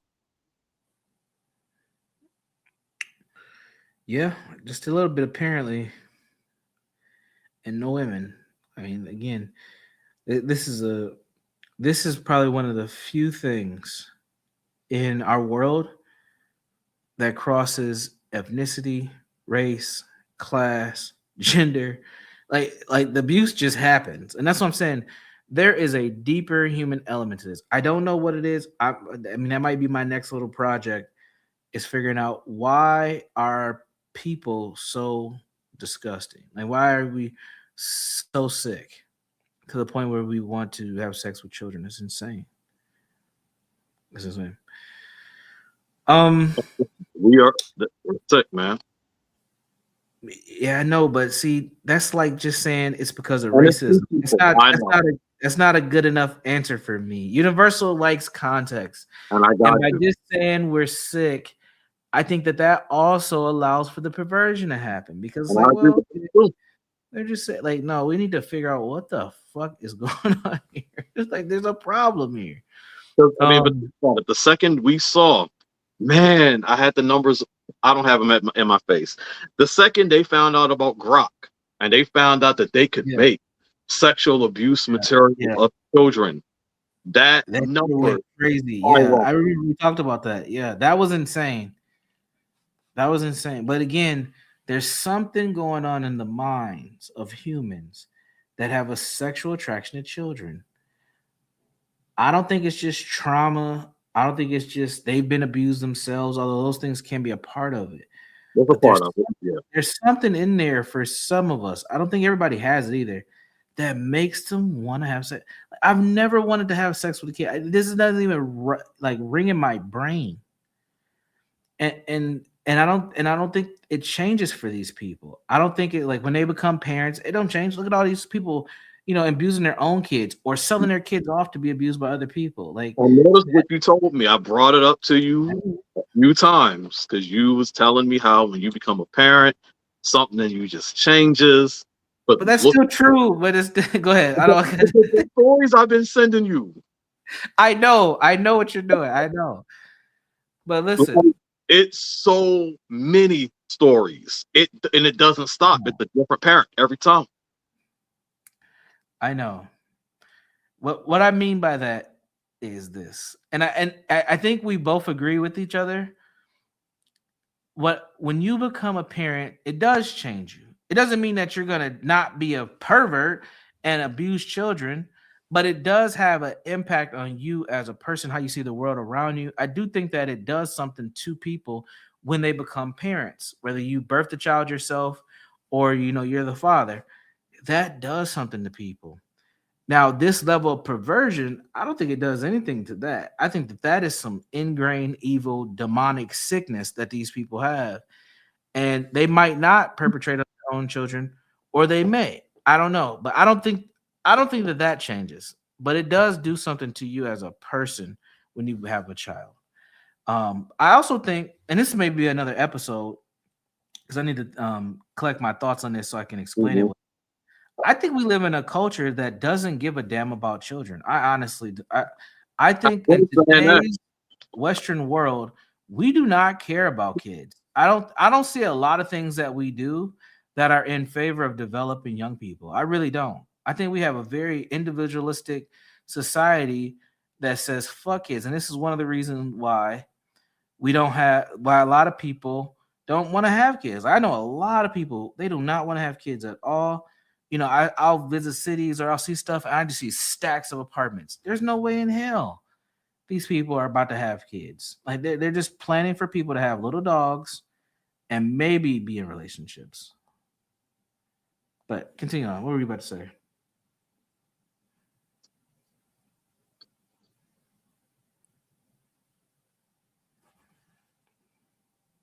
I'm not asking people to be full-time investigators. I am asking people to stop looking away. Trade a little bit of emotional comfort for a child's safety. Have the hard conversation. Share the uncomfortable truth. Stop pretending the monsters only exist in the movies when the data shows they're sitting in our neighborhoods. We have to be the ones who carry this weight because the kids already are.